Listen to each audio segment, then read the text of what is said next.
Welcome back to No Apologies on Beck. I'm your host, Lori Hins, with me, my friend Matt Simon. And tonight we have a guest who is remoting in, and you may recognize this guy if you are particularly from the eastern part of the state of North Dakota, or maybe some western Minnesota folks may recognize him, at least his voice.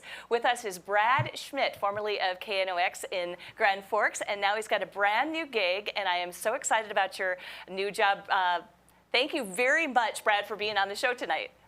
Hey, no problem. I'm excited to be here. I think it's funny that I had to wait till I moved to Arkansas to get on TV in North Dakota. That's really bad, isn't it? That's really a shame. It's kind of a waste.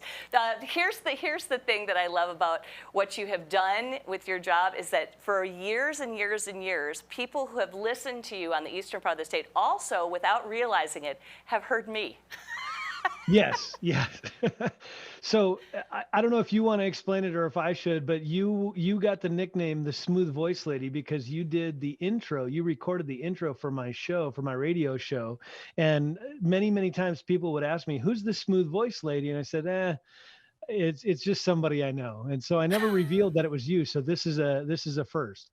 That is super cool. Well, it was my pleasure to do that, and I was excited to do that because you have such a good head on your shoulders with regard to your content. I just love your show. So now you've taken your show to Arkansas, which is an interesting thing. Yeah, I moved down here in January and started the show, took the show down here. And of course I call it the Schmidt Show. So it's my name. So it easily follows me kind of wherever I go. And I moved down here in January. Of course, North Dakota's home. I love North Dakota, always will be home. And I still talk about, back home and all that kind of stuff. But had an opportunity to take what was a part-time gig, a hobby kind of thing, and make it a full-time career. And, honestly, thanks to the guys at KNOX and all the folks over there, JT and Ryan and everybody that gave me the opportunity, some idiot kid from North Dakota that didn't know what he was doing, to get a radio show. And I was able to turn it into a career that I've absolutely fallen in love with. Well, it's a wonderful career, and you're very good at it too. So how did you get the gig in Arkansas? Because this is a much bigger market. You're in Little Rock now. Yeah, so it was honestly, I mean, I'd love to say it's because I'm the next, Rush Limbaugh. I'm the greatest thing that's ever happened to radio. The reality is I kind of fell into it a little bit. I got lucky, kind of in the right place at the right time kind of thing.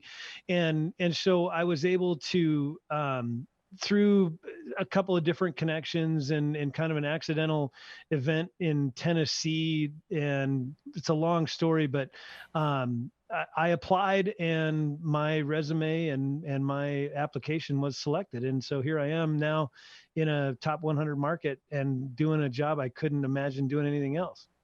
So you're at 102.9 KARN, Little Rock, Arkansas. So if people want to stream you back home, they can find you. Yeah, News Radio 102.9 KRN is the station. It's obviously, we're part of a large conglomerate of radio stations all across the country. Many people would maybe recognize Cumulus Media, but the great thing about it is it's still local radio. I mean, it's not just doing, big national radio in a giant market or anything like that. It's local radio in a different town, really. And I absolutely love it. And already getting used to, we used to joke that there's, certain callers that you get used to seeing on the show and hearing on the show. And I actually texted a friend back home and I said, well, it looks like we've got a Farmer Ray here in Little Rock as well. But his name is Luis and he's Hispanic. So everything changes, but everything stays the same. So you got your regulars already, which is fabulous. So you've only been there for a few months, but if you had to compare one job to the other, are you doing kind of the same sort of content that you were doing on the Schmidt Show in North Dakota as you are in Arkansas, or? Yeah. Oh, of course. I'm unapologetically conservative, and I love talking conservative politics. Like I said, as we were getting ready to go on the air, I did a 4-hour show today talking about Vladimir Putin and Russia and Ukraine and inflation and gas prices and all that kind of stuff, and why it matters to us here in Little Rock and why it matters to people in Grand Forks and Bismarck and Pierce, South Dakota and Midvale, California. I mean, these things matter to real people, and those are the kind of things that I like to talk about. Well, that's kind of the type of things that we like to talk about too here on No Apologies too. So I thought it would be really, really fun to have you on the show, just mainly because I know that you had a really great audience in the eastern part of the state and also in western Minnesota, and that's where Beck covers. We cover the whole state of North Dakota, and then we also cover a good portion of western Minnesota as well. So I thought, oh, they will be so happy to see what you're doing and how you're doing there. Yeah, and it's a lot of fun. I love doing it. I do miss home. Of course, my kids are back there. Both my kids are adults and living their lives and doing their thing. And I miss back home. But boy, I tell you what, it was 73 degrees and sunny today. It was just absolutely gorgeous. So I'm certainly not complaining about the weather. Aha. Do you have any questions for him, Matt? Yeah, you said you kind of fell into the new market and the new gig. I'm wondering if that required the use of the smooth voice lady or... No, it didn't, but Lori and I have talked about that. I got to have her re-record an intro because in the original intro she talked about KNOX, and of course now I'm on a different station. So yeah, it's time to redo that probably for him. That just cracks me up too. I didn't realize that I was called the smooth voice lady for quite some time, and then he told me that, and I had a pretty good laugh about that. Not gonna lie. Now you got to get license plates for your car that say smooth voice lady. Right. Yeah, no joke. That's exactly right too. So you're doing the new gig. Your hours are what, 2 to 6? 2 to 6. I follow Dan Bongino, so Dan Bongino's on 11 to 2, and then I follow him. It is like I say, it's classic, talk radio. We love taking phone calls. We love talking to people. I still do. I was known in Grand Forks for sometimes going on some rants and hooting and hollering about whatever, and still get to do that once in a while. Like today I was talking about Vladimir Putin, and I'm really getting tired of people trying to claim that Vladimir Putin is a good guy.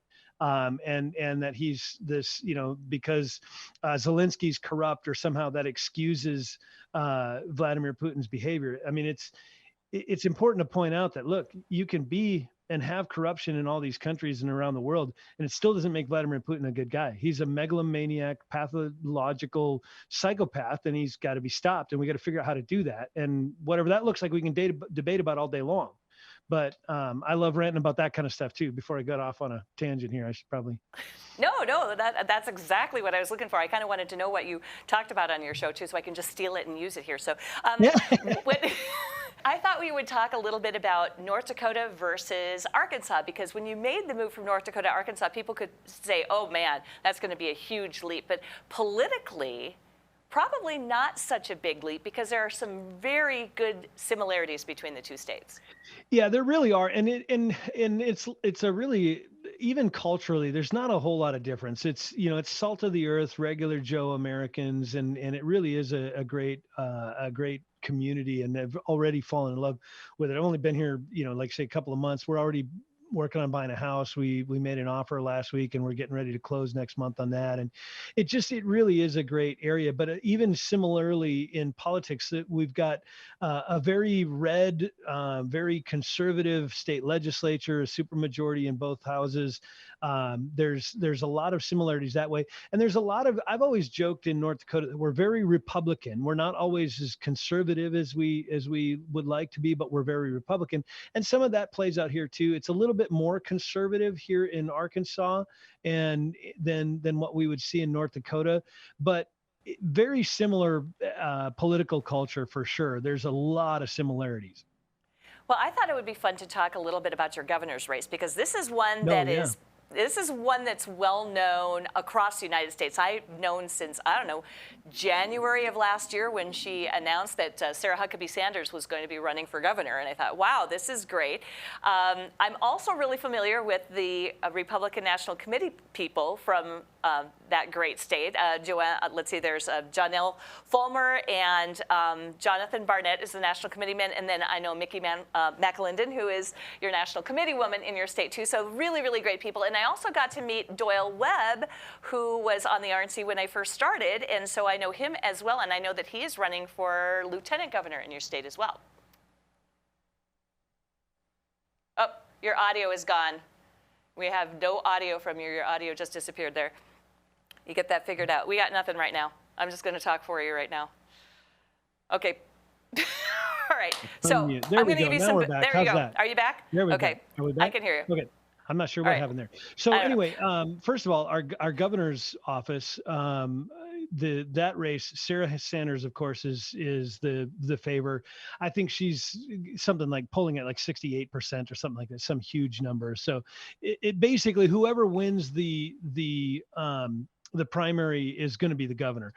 Interestingly enough, the guy that I replaced here on KARN is also running for governor. So Doc Washburn is the other candidate that's working to primary against Sarah Sanders. So that's an interesting. Actually, had lunch with him on Saturday. It's weird to have to like talk about interviewing a guy that I replaced and took his job and all that kind of stuff because he's a possible Awkward. candidate. And yeah, very odd. Well, I looked it up. There are 12 total candidates for governor before this primary. There are 5 Democrats on the ballot, 1 independent candidate, 4 write-in candidates, one of which is Elvis Presley. Yes. His name is actually Elvis Presley, and he's an Elvis Presley impersonator. Of course he is. I mean, if you saw the pictures, you would think, oh, this guy's an Elvis impersonator, and he legally changed his name to Elvis Presley and is running for governor in the state of Well, name recognition. It's name recognition. He's not dumb. I mean, well, he's definitely going for the name recognition. And then there are, of course, just the 2 Republicans, like you said, Doc Washburn, and then Mike Huckabee's daughter, President Trump's former White House press secretary. And she was there, I looked it up, for almost 2 years, which is an eternity in that job. I'm shocked that she managed it that long. But Sarah Huckabee Sanders, then, she announced way back in January of 2021 that she was going to run for this, and she's run a really great campaign. Now, I happen to have come across her ad, so I'm going to play that if that's okay. It's a 30-second campaign ad, but I thought it was delightful. Let's see what you all think. As White House press secretary, I had to say no a lot. Being a mom to young kids was the perfect training. No. No! As governor, I will say no to Biden and the radical left's agenda, but yes to good schools, lower taxes, and higher paying jobs. This is about our freedom and their future. Mommy, the boys are watching CNN. Oh, absolutely not. Sarah Huckabee Sanders for governor. I just loved it. I thought it was hilarious. Yeah, she's very well liked, and it's I wouldn't say it's guaranteed. I mean, it's anything can happen. There's always that possibility, but the reality is, if she wins the primary, which is pretty well set, she's going to win the governorship. There's just not much. I mean, you said there's 5 Democrat candidates. I do radio here in this city every day. I couldn't name one of them. I don't know a single one of them. Sarah Sanders has literally taken up all the oxygen in the room. That's not at all surprising to me. I was pretty impressed with her campaign literature. She has, a really good brand. She's got it kind of going on there too. So I want to look at a little comparison here in the last 2.5 minutes. North Dakota versus Arkansas comparison. So I looked up Trump and how the votes went in the state in 2020 in North Dakota versus in Arkansas. In Arkansas, 62% of the vote in 2020 went to Trump. In North Dakota, it was 65% of the vote in 2020. Yeah, so it's a very, very, Arkansas is definitely a Trump state. There's no question about that. There's probably a little bit more, even a little bit greater desire to see some of the election results stuff turned around or figured out or investigated or things like that. And so if there's a difference at all, I'd say it's that it's maybe even just a little bit more pro-Trump than it is pro-Republican. People are just really fed up with the rhinos and the swamp in Washington, D.C. And in fact, both Congressman French Hill and Senator John Bozeman are being primaried, and that's what their primary candidates are running on, is that, look, these guys didn't support Trump during the election and all this stuff, and we need Republicans that are going to stand behind our president. Do you think that's a national trend, that you're going to see people at primaries where they're running that same direction?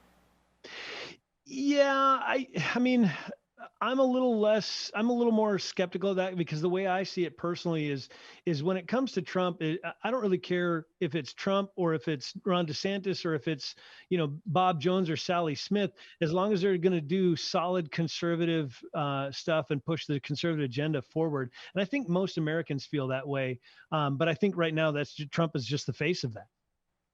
All right, we got 45 seconds, and I've got one more little tidbit for you. Both of these states, North Dakota and Arkansas, are 2 of the 23 Republican government trifectas. That means they've got the House, the Senate, and the governorship. In North Dakota, 80-14 in the House, 40-7 in the Senate at one point, and then Arkansas, 78-22 and 28-7 in the Senate. So both very similar. And Brad, before we go, I just want to say thank you for coming on the show. We'll have to have you back if you've got some fantastic news or something going on in Arkansas, and we'll keep in touch and have you on once again. Thank you.